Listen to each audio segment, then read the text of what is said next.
شام کو ہوٹل میں پارٹی سٹارٹ ہوئے کافی ٹائم ہو گیا تھا۔ کچھ مہمان آ چکے تھے اور کچھ آنے باقی تھے۔ یہ پارٹی گوتم نے اپنی کمپنی کی سکسیس کو سیلیبریٹ کرنے کے لیے رکھی تھی اور واقعی ردھم اور اس کی ٹیم نے اپنی محنت سے اس پارٹی میں جان ڈال دی تھی اور آج وہ بہت خوش بھی تھی کیونکہ اسے لگ رہا تھا کہ گوتم اب اس کے کافی قریب آ چکا ہے تو شاید آج کی پارٹی کے بعد اس کا رشتہ کوئی نیا موڑ لے لے۔ ردھم ابھی اپنے انہی خوشنما خیالوں میں گم تھی کہ تبھی سادھنا جی کرپا اور غزل کو لے کر وہاں پہنچ گئی تھیں اور ایک دم ہی وہاں پر موجود نظریں غزل پر ٹھہر گئی تھیں۔ پیچ کلر کی لانگ سلیو لیس ایتھنک سوٹ میں وہ قیامت ڈھا رہی تھی۔ ردھم نے بھی اس کی طرف دیکھا پر اسے کوئی گیسٹ سمجھ کر زیادہ دھیان نہیں دیا۔ تھوڑی ہی دیر میں گوتم بھی وہاں آ گیا۔ زیادہ کام کی وجہ سے وہ گھر نہ جا کر ڈائریکٹ ہوٹل آ گیا تھا۔ اس نے پہلے ہی سادھنا جی کو فون کر کے کرپا اور غزل کو لے کر وہاں آنے کو کہہ دیا تھا اور اب جب اس نے وہاں آ کر غزل کو دیکھا تو ایک لمحے کے لیے اس پر سے نظر ہی نہیں ہٹا سکا۔ جسے غزل نے بھی محسوس کر لیا تھا۔ پارٹی اپنے پورے شباب پر تھی اور ردھم بھی گوتم کے آس پاس ہی انجوائے کر رہی تھی، اس بات سے بے خبر کہ آنے والا اگلا لمحہ اس کے لیے ایک قیامت لے کر آنے والا ہے۔ جب گوتم نے اسٹیج پر جا کر اپنے بزنس پارٹنرز کے ساتھ اپنی کمپنی کی سکسیس کو شیئر کیا اور اس کے بعد سب کا انٹروڈکشن اپنے پریوار سے کروایا، مسز گوتم تلوار کے روپ میں غزل کو اسٹیج پر سب سے ملتے دیکھ کر ردھم کے پیروں کے نیچے سے زمین کھسک گئی۔ ایک پل کے لیے تو وہ اس بات پر یقین ہی نہیں کر پا رہی تھی کیونکہ اتنے دنوں سے گوتم نے ایک بار بھی اسے ظاہر نہیں ہونے دیا کہ اس کی شادی ہو چکی ہے اور نہ ہی کمپنی میں کسی نے اس بات پر ذکر کیا تھا۔ تو وہ یہی سمجھ رہی تھی کہ گوتم اب تک اسے بھول نہیں پایا ہے۔ غم اور غصے نے اسے اس وقت پاگل کر دیا تھا۔ اسے سمجھ ہی نہیں آ رہا تھا کہ وہ کیسے ری ایکٹ کرے سوائے چپ چاپ بیٹھ کر تماشا دیکھنے کے۔ مجھ سے اپنی شادی کے بارے میں چھپا کر تم نے ٹھیک نہیں کیا گوتم، تم نے مجھے دھوکے میں رکھ کر میرا استعمال کیا ہے نا، اب دیکھو میں کیا کرتی ہوں۔ ردھم نے غصے میں خود سے کہا اور بار کاؤنٹر پر جا کر گلاس پر گلاس خالی کرنے لگی۔ اس وقت وہ اپنے ہوش میں نہیں تھی۔ دوسری طرف گوتم کی نظر لگاتار ردھم پر تھی۔ اس کے چہرے پر اڑا ہوا رنگ اسے ایک عجیب سا سکون دے رہا تھا۔ اس کی آنکھوں میں چھلکتا غصہ اور شکایت اسے اپنے زخموں پر مرہم سے لگ رہے تھے۔ اب اسے ردھم کی یہ حالت دیکھ کر مزہ آنے لگا تھا اور وہ اسے اور انجوائے کرنا چاہتا تھا، اس لیے اس نے غزل کے قریب جا کر اس کا ہاتھ پکڑا اور اسے لے کر ڈانس فلور پر چلا گیا۔ کچھ ہی لمحے میں وہاں لائٹس ڈم ہو گئیں اور ایک سلو میوزک بجنے لگا۔ دھیرے دھیرے کچھ اور بھی کپل نے انہیں جوائن کر لیا تھا۔ کچھ ہی دیر کے بعد ردھم کو جلانے میں گوتم نے اب حدیں پار کرنی شروع کر دی تھیں جو اتنے لوگوں کے بیچ غزل کو انکمفرٹیبل کر رہا تھا۔ غزل نے ہاتھ چھڑا کر وہاں سے جانے کی کوشش کی تو گوتم نے دوبارہ سے اسے اپنے قریب کھینچ لیا۔ مسٹر تلوار پلیز بیہیو، یہ کس طرح سے ڈانس کر رہے ہیں آپ، لوگ دیکھ رہے ہیں، غزل نے ڈانس کرتے کرتے دھیرے سے اس کے کان کے پاس آ کر کہا تو گوتم کے چہرے پر ویانگاتمک مسکان بکھر گئی۔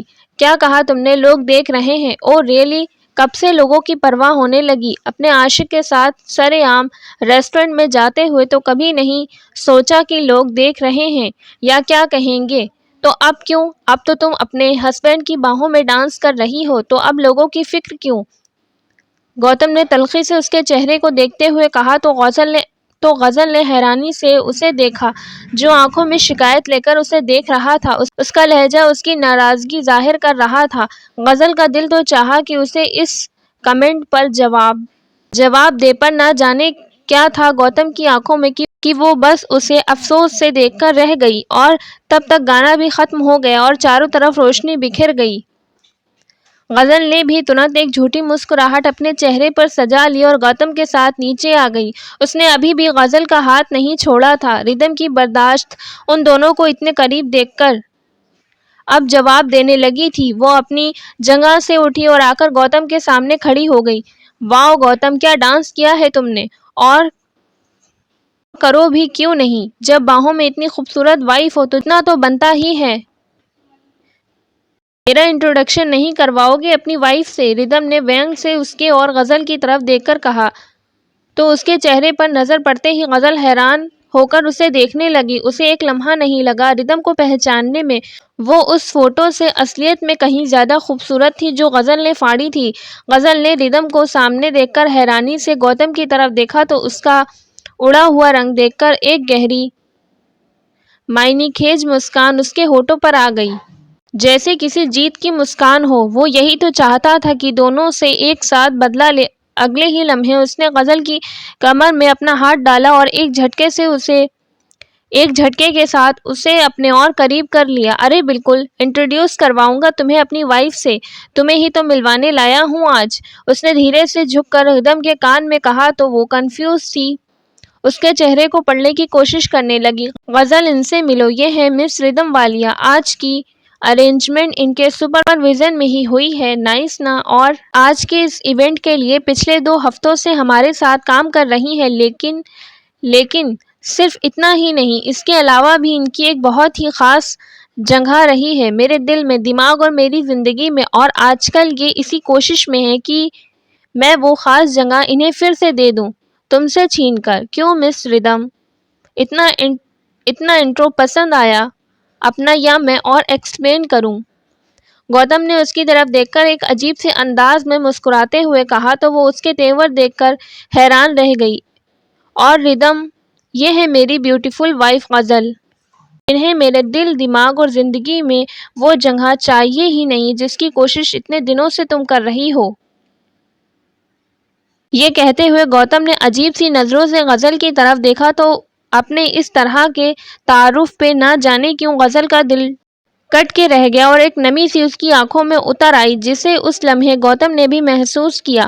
وہ خود نہیں سمجھ پا رہا تھا کہ وہ کیا کر رہا ہے، کیوں کر رہا ہے اور کیا کرنا چاہتا ہے۔ ردھم تو نہیں، پر آج غزل کو تکلیف دے کر پہلی بار اس کا دل برا ہوا تھا۔ اس کی آنکھوں میں آئی نمی کو محسوس کر کے وہ بے چین سا ہو گیا۔ پر کیوں؟ آخر غزل کا غرور ہی تو توڑنا چاہتا تھا وہ۔ اس کے بعد غزل سے وہاں اور رکا نہیں گیا، اس نے سادھنا جی کو بتایا اور وہاں سے باہر جانے لگی۔ وہ ابھی باہر ہی جا رہی تھی کہ تبھی گوتم کی نظر اس پر پڑی۔ وہ ترنت وہاں سے اٹھ کر اس کے پیچھے باہر کی طرف آ گیا۔ غزل نے ابھی گاڑی کا لاک کھولا ہی تھا کہ تبھی گوتم نے آ کر دروازہ پکڑ لیا اور غصے سے اس کی طرف دیکھا۔ پوچھ سکتا ہوں کہ سارے گیسٹ ابھی موجود ہیں؟ تو اس طرح پارٹی چھوڑ کر کہاں جا رہی ہو تم؟ گوتم نے اس کی آنکھوں میں آنکھیں ڈالتے ہوئے کہا۔ آپ کو میرے ذریعے اپنے مہمانوں کو جتنا انٹرٹین کروانا تھا آپ آلریڈی کروا چکے ہیں، اور مجھے جتنا ذلیل ہونا تھا میرا خیال ہے وہ بھی آپ نے دل کھول کر لیا ہے۔ اب مجھے نہیں لگتا کہ اب میرا اور یہاں رکنا بنتا ہے۔ ہاں اگر کچھ رہ گیا ہے تو بتائیے، آپ کی وہ بھی خواہش پوری کر دیتی ہوں۔ آخر سو کالڈ ہسبینڈ ہیں آپ میرے، دنیا کے سامنے مجھے زبردستی باہوں میں بھر کر ڈانس کرنے سے لے کر بستر تک لے جانے تک کا حق رکھتے ہیں آپ، انکار کیسے کر سکتی ہوں میں آپ کو؟ سو بتائیے مسٹر تلوار، اور کیا باقی رہ گیا ہے کرنے کو؟ غزل نے غصے سے بھری آنکھوں سے گوتم کی طرف دیکھ کر کہا۔ غزل کا یہ آخری جملہ گوتم کو خاصا ناگوار گزرا تھا۔ Just shut up, okay? تمہاری اتنی حیثیت نہیں ہے کہ میں تمہیں اپنے بستر تک لے جاؤں، بلکہ تم تو اس لائق بھی نہیں ہو کہ مسز گوتم تلوار بن کر 4 لوگوں کے سامنے میری عزت ہی رکھ لو۔ جانا چاہتی ہو نا تو جاؤ، چلی جاؤ جہاں دل کرے۔ گوتم نے بھی غصے سے کہا۔ ہاں نہیں ہوں میں مسز گوتم تلوار بننے کے لائق، بالکل صحیح کہا آپ نے، اور نہ ہی مجھے آپ کی عزت کی کوئی پرواہ ہے، جیسے آپ کو میری نہیں ہے۔ تو پرابلم کیا ہے؟ اب تو واپس آ گئی ہے نا وہ، تو جا کر بنائیے اسے مسز تلوار جو آپ کی خواہش ہے، اور اس کی بھی آزاد کر دیجیے مجھے اس رشتے سے، نہیں رہنا چاہتی میں آپ کے ساتھ۔ غزل نے چیخ کر کہا۔ ہاں کیوں رہنا چاہو گی؟ اپنے اس عاشق کے پاس جانا چاہو گی نا تم؟ گوتم نے اس کی باہیں پکڑ کر اسے اپنے قریب کرتے ہوئے کہا۔ نہ جانے کیوں غزل کی اس بات سے وہ بے چین ہو اٹھا تھا۔ غزل نے اس کی آنکھوں میں دیکھا جہاں اس کے لیے صرف حقارت تھی اور کوئی جذبہ نہیں۔ ایک پل کو کچھ ٹوٹا تھا اس کے دل میں، اگلے ہی لمحے اس نے خود کو سنبھال لیا۔ ہاں اگر آپ کو ایسا لگتا ہے کہ یہ وجہ ہے تو بالکل ٹھیک لگتا ہے آپ کو، مجھے اب آپ سے کچھ بھی نہیں کہنا اور نہ ہی اپنے کردار کی کوئی صفائی دینی ہے۔ غزل نے افسوس سے کہا۔ صفائی وہ دیتے ہیں جن کے پاس کہنے کو کچھ ہوتا ہے۔ اور تمہیں تو میں نے خود دیکھا ہے، تم کیا کہو گی، اور فکر مت کرو، تمہاری یہ خواہش بھی جلدی پوری کر دوں گا۔ نہ مجھے کل تمہاری ضرورت تھی، نہ آج ہے اور نہ کبھی ہوگی۔ گوتم نے اس کی باتوں سے چڑھ کر کہا، پتہ ہے مسٹر تلوار، آپ کو میری ضرورت نہیں ہے۔ آج آپ نے اچھے سے محسوس کروا دیا ہے مجھے۔ آپ پیپرز تیار کروا لیجئے، جب کہیں گے میں سگنیچر کر دوں گی۔ غزل نے اس کی آنکھوں میں دیکھتے ہوئے درڑتا سے کہا، اور بنا ایک پل گوائے گاڑی سٹارٹ کر کے وہاں سے چلی گئی۔ وہ اس کے سامنے کمزور نہیں پڑنا چاہتی تھی، جبکہ گوتم اس کی اس بات پر غصے اور حیرانی کے عالم میں وہیں کھڑا رہ گیا۔ گوتم نے جس طرح ردھم کے سامنے اس کے ساتھ ویوہار کیا تھا وہ غزل سے برداشت نہیں ہوا اور وہ اس سے الجھ کر وہاں سے گھر آ گئی۔ اپنے کمرے میں آتے ہی وہ بلک کر رو پڑی۔ پورے راستے اس نے کیسے ڈرائیو کیا تھا وہ بس وہ ہی جانتی ہے۔ گوتم کا رویہ اس کے ساتھ کبھی بھی خوشنما نہیں رہا تھا، پر آج اس نے جو کہا اور کیا اس نے غزل کے دل کو بہت چوٹ پہنچایا تھا۔ گوتم کی بے رخی کے ساتھ تو وہ زندگی کاٹ سکتی تھی، پر اپنے کردار پر اسے کوئی بھی بات منظور نہیں تھی، اور آج ردھم کو وہاں موجود دیکھ کر ایک دن سب کچھ ٹھیک ہو جانے کی جو امید اس کے دل میں تھی وہ بھی دم توڑ چکی تھی۔ اب کچھ زور سے ٹوٹا تھا اس کے اندر۔ لگتا نہیں برا اب کسی کا بچھڑ جانا، دل کے ٹوٹنے کی اب تو عادت ہو گئی۔ کاش تم ملے نہ ہوتے تو بہتر ہوتا۔ خواہ مخواہ محبت سے نفرت ہو گئی۔ ادھر غزل نے جب الگ ہونے کی بات کہی تو گوتم کا دل ایک عجیب سی فیلنگ سے بھر گیا، جسے وہ محسوس تو کر پا رہا تھا پر سمجھ نہیں پا رہا تھا۔ اپنے دل میں پنپتے اس جذبات سے انجان گوتم کو غزل کی باتوں پر صرف غصہ آ رہا تھا کہ کتنی آسانی سے اس نے اسے الگ ہونے کا کہہ دیا تھا۔ ٹھیک ہے غزل، اگر تم اس انسان کے لیے ہمارے رشتے کو سچ میں ختم کرنا چاہتی ہو تو یہ ہی صحیح ہے۔ ابھی تک تو میں نے ایسا نہیں چاہا تھا، پر تمہاری اکڑ اور ضد نے آج مجھے مجبور کر دیا۔ یہ فیصلہ ضرور تمہارا ہے، پر اس کا انت اب میں اپنے طریقے سے کروں گا۔ تمہیں اپنی زندگی میں شامل بھی میں نے ہی کیا تھا، اور اب نکال کر بھی میں ہی پھینکوں گا، دیکھنا تم۔ گوتم نے خود سے کہا اور تیز قدموں سے اندر پارٹی میں واپس ردھم کے پاس آ گیا۔ ردھم نے اسے اپنے سامنے دیکھا تو وفر پڑی۔ کیوں آئے ہو اب تم یہاں؟ یہ دیکھنے کہ تمہیں کسی اور کی باہوں میں دیکھ کر میرا کیا حال ہوا ہے؟ کتنی خوش ہوں میں۔ تم نے شادی کر لی ہے گوتم، اور اتنے دنوں سے تم نے یہ بات مجھ سے چھپا کر رکھی تھی، یہ جانتے ہوئے بھی کہ میں تم سے کس قدر محبت کرتی ہوں اور تمہارے دل اور زندگی میں واپس آنا چاہتی ہوں۔ آخر کیوں کیا تم نے ایسا؟ اتنے دنوں میں تم میرے ساتھ وقت بتا رہے ہو، ہر جگہ میرے ساتھ ہوتے ہو، مجھے ایسا محسوس کروایا جیسے کہ تم ابھی تک مجھے بھول نہیں سکے ہو۔ مجھے تو لگا تھا کہ تم نے مجھے معاف کر دیا اور ہم پھر سے ایک ساتھ ہو سکتے ہیں، پر یہاں تو تم کچھ اور ہی گیم کھیل رہے تھے۔ کیوں نہیں بتایا تم نے مجھے کہ تم شادی شدہ ہو؟ بتاؤ، ردھم نے غصے سے اسے ہلاتے ہوئے کہا۔ اس لیے نہیں بتایا کیونکہ یہ شادی میرے لیے کوئی معنی نہیں رکھتی، اور میرے اور غزل کے بیچ شادی جیسا کوئی رشتہ نہیں ہے۔ اس سے شادی میں نے کسی مجبوری میں کی تھی، جو اب بہت جلدی ختم بھی ہونے والی ہے۔ یہ کہتے ہوئے ایک پل کو ٹیس سی اٹھی تھی گوتم کے دل میں، جیسے کسی نے اس کی جان نکال لی ہو، پر ترنت ہی وہ سنبھل گیا۔ اچھا، تم مجھے بیوقوف سمجھتے ہو گوتم؟ ابھی کچھ دیر پہلے تک تو تم اسے سب کے سامنے باہوں میں لے کر ڈانس کر رہے تھے، ایسے جیسے یہاں تم دونوں کے علاوہ کوئی اور موجود ہی نہیں ہو۔ کھو گئے تھے تم پوری طرح سے اس میں، اور تم کہہ رہے ہو کہ تمہارے بیچ میں کوئی رشتہ ہی نہیں ہے۔ تم دونوں کے بیچ جو تھا وہ کوئی اندھا بھی دیکھ سکتا تھا۔ میرے پاس تو پھر بھی آنکھیں ہیں، اور کتنا جھوٹ بولو گے تم؟ ردھم نے غصے سے کہا۔ جو سچ تھا وہ میں نے تمہیں بتا دیا ہے، اب یقین کرنا نہ کرنا تمہاری مرضی ہے۔ گوتم نے بے رخی سے کہا۔ ٹھیک ہے، کر لوں گی یقین، جس دن میرے سامنے تم اس سے ڈیورس پیپر پر سائن کرواؤ گے اور اسی وقت اس کے اور اپنی فیملی کے سامنے مجھے انگوٹھی پہناؤ گے۔ بولو منظور ہے؟ کر پاؤ گے یہ؟ ردھم نے اس کی آنکھوں میں جھانکتے ہوئے کہا تو ایک لمحے کے لیے اس کا دل شک سے ہو گیا، پر ردھم اور غزل دونوں سے بدلہ لینے کے لیے اس سے اچھا موقع اسے نہیں مل سکتا تھا، اس لیے وہ اس کی اس شرط پر راضی ہو گیا۔ تیرے عشق میں اے بے وفا، خود سے ہی غفلت کر بیٹھے ہم۔ ایسی چاہت نبھائی تو نے، ساری دنیا سے نفرت کر بیٹھے ہم، سوچتے ہوئے غزل نے ایک نظر ردم پر ڈالی اور ایک ٹھنڈی آہ بھر کر رہ گیا۔ پورا ہفتہ گزر گیا تھا اس رات کے بعد، پر ان دونوں کا سامنا نہیں ہوا تھا۔ نہ غزل نے پھر کچھ کہا اور نہ ہی گوتم نے کوئی کوشش کی۔ ایک عجیب سی خاموشی تھی دونوں کے بیچ، جو کسی آنے والے طوفان کا اشارہ کر رہی تھی، پر غزل نے بنا دیر کیے کرپا کو موہت اور آکاش کی دوستی کے بارے میں بتا دیا تھا، اور ساتھ ہی اپنا یہ شک بھی ظاہر کر دیا تھا کہ ہو نہ ہو موہت آکاش کے کہنے پر ہی کسی پلاننگ کے تحت اس کی زندگی میں داخل ہوا ہے، جس پر پہلے تو کرپا کو یقین نہیں ہوا۔ پر جب غزل نے اپنی اور آکاش کی ملاقات، گوتم کے ساتھ مار پیٹ اور اس کے بدلہ لینے کے ارادے کے بارے میں بتایا تو وہ حیران رہ گئی، اور اس نے غزل پر ٹرسٹ کر کے موہت کے ساتھ اپنے سارے رشتے کو ختم کرنے کا فیصلہ کر لیا۔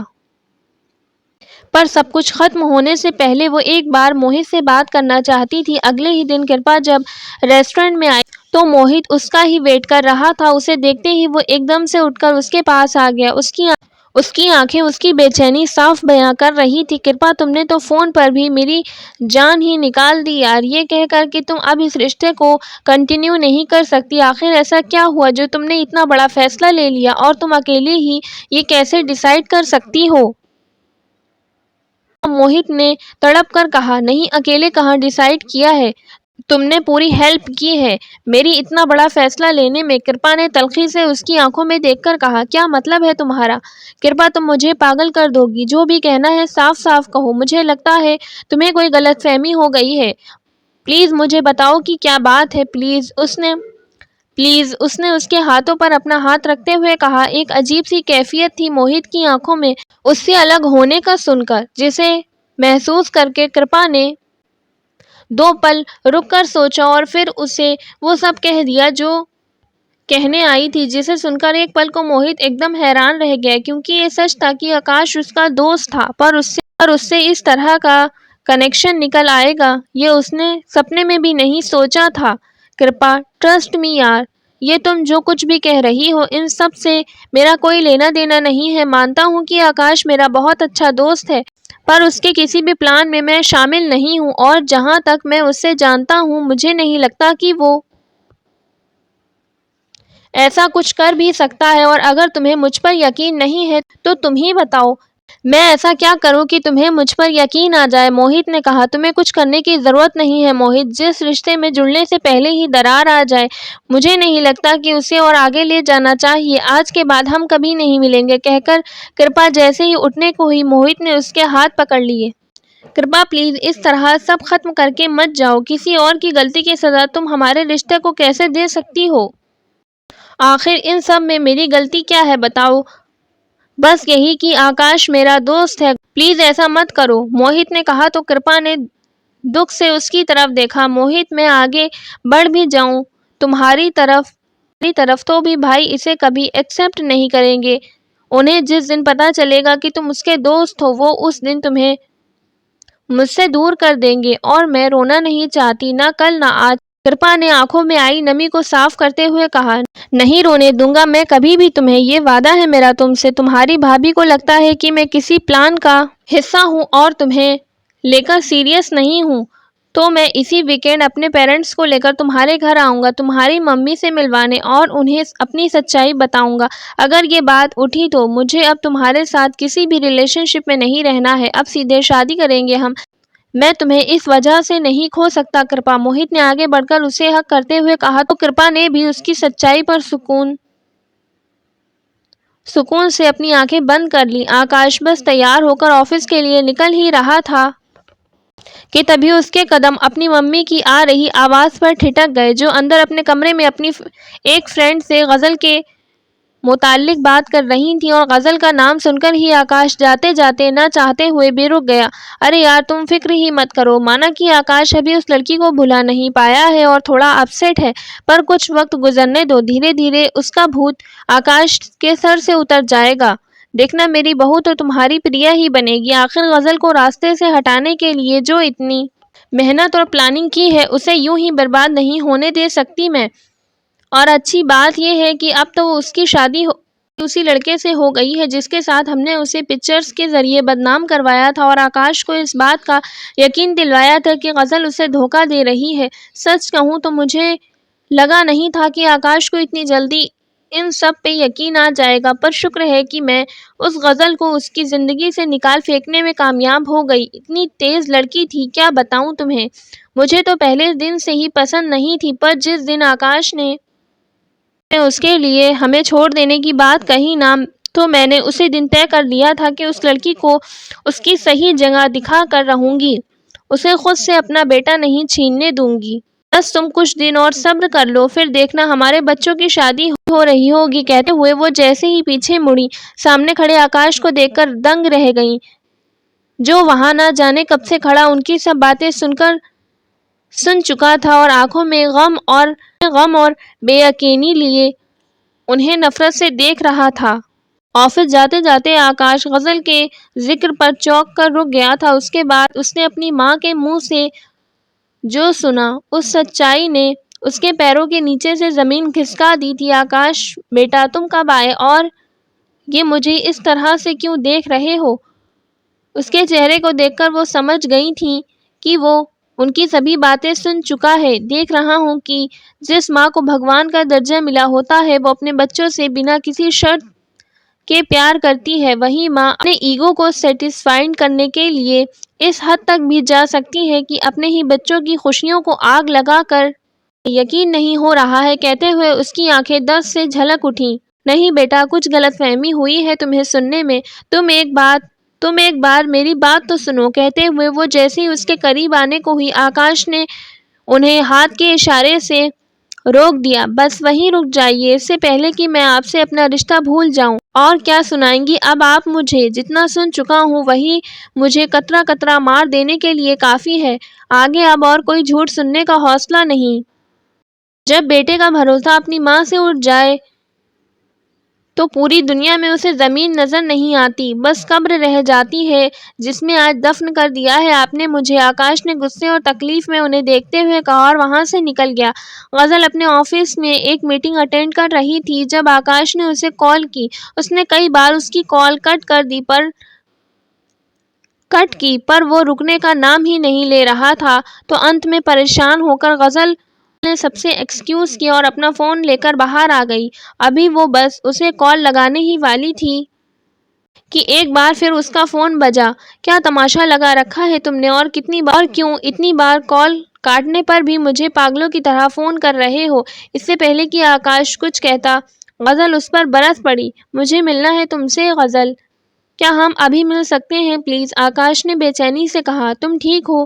کیا ہوا؟ غزل نے اس کی بے چینی کو کانپتی آواز کو بھانپ کر پوچھا۔ نہیں، میں ٹھیک نہیں ہوں غزل، پلیز مجھ سے آ کر ملو، میرا تم سے ملنا بہت ضروری ہے، بہت کچھ بتانا ہے تمہیں۔ اور کہتے کہتے آکاش رک گیا۔ ایسا کیا ہو گیا جو تمہیں ابھی ملنا ہے؟ سوری پر آج بہت بزی ہوں میں، نکلنا پاسبل نہیں ہے۔ اور تم سے لاسٹ ٹائم ملی تو یاد ہے نا کس طرح ریئیکٹ کیا تھا مسٹر تلوار نے، کتنا تماشا بنا تھا۔ میں اب یہ سب بار بار فیس نہیں کرنا چاہتی، پلیز مجھے سکون سے جینے دو، غزل نے بے رخی سے کہا۔ ٹھیک ہے، اگر تم نہیں آ سکتی تو میں ہی تمہارے آفس آ جاتا ہوں، میں کل تک کا ویٹ نہیں کر سکتا۔ اگر تم ابھی مجھ سے نہیں ملی تو مجھے نہیں پتا میں کیا کروں گا۔